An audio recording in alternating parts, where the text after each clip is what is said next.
Hello, hello. Welcome to Tea Time. I am here this morning with Sassafras as he's eating some hay, and perhaps a few of you all will join me for tea time. I also have Z behind me out there. So today for tea time, I wanted to talk a little bit about creativity. This is an interesting subject that I've been thinking about recently because there's an interesting idea brought up to me the other day that creativity is on a spectrum with anxiety, and creativity and anxiety cannot coexist at the same time. And I love this idea. This idea fits in perfectly with the kind of horse training I do.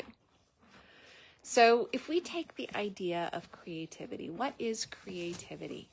Creativity is the willingness to try things, to experiment, to do one thing and see the outcome, and then do another thing and see the outcome. We tend to think of creativity like drawing a picture. But if you're drawing a picture, you are literally putting one line on a page and then another line on a page and seeing how they fit together, seeing how they look, trying things. So how does this theory of creativity versus anxiety pan out in the horse world? So quite a few of us will have horses that might struggle with anxiety issues. And what I'm presenting here is the idea that the reason horses struggle with anxiety is because they lack creativity. So when we do freedom-based training, what we do is we spend time reinforcing the trying of new behaviors. Trying this, trying that, experimenting with this, experimenting with that. I talk a lot about focus changes because the willingness to change focus is the creativity of trying something new. If it doesn't work, that's okay, try something else. When horses get anxious, it's because they stop trying something new. They get stuck on one thing and they can't think of anything else to try. And so if we think of anxiety and creativity on a spectrum, we're going to have this spectrum with the more creativity a horse has, the less anxiety they're going to feel. And this is a strength issue. This is something we can train into the horse. We can share with the horse the idea of creativity by exhibiting it in ourselves. So we can move around the space, we can investigate things, we can look at things. What's more interesting to me than all of those physical actions is the sensory expressions. What does it look like when you use your eyes to see more things?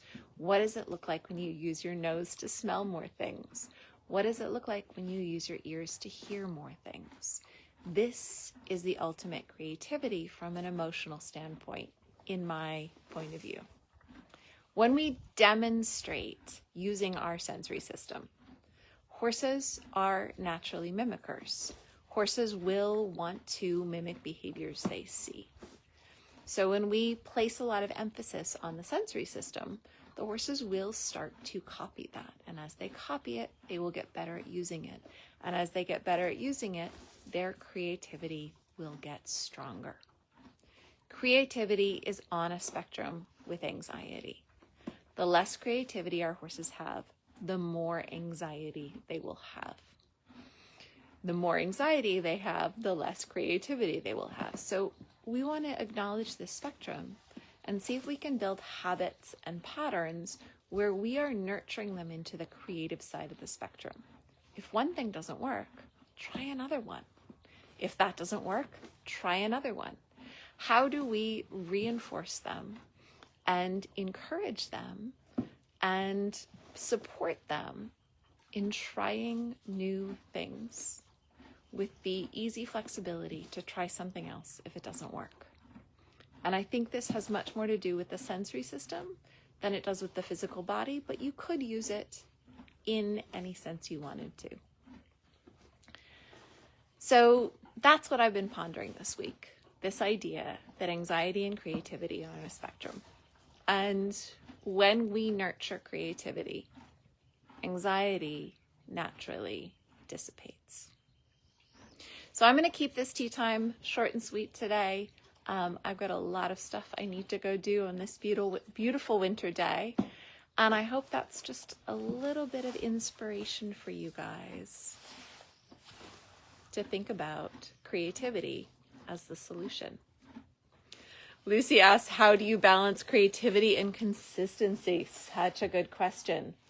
So I've talked in the past about how horses that have perhaps trauma or hypersensitivity might do better with consistency instead of creativity.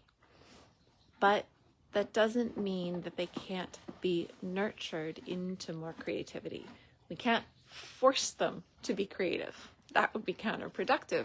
The idea is to build a love of creativity, to build a comfort in creativity, to build a normalcy in creativity.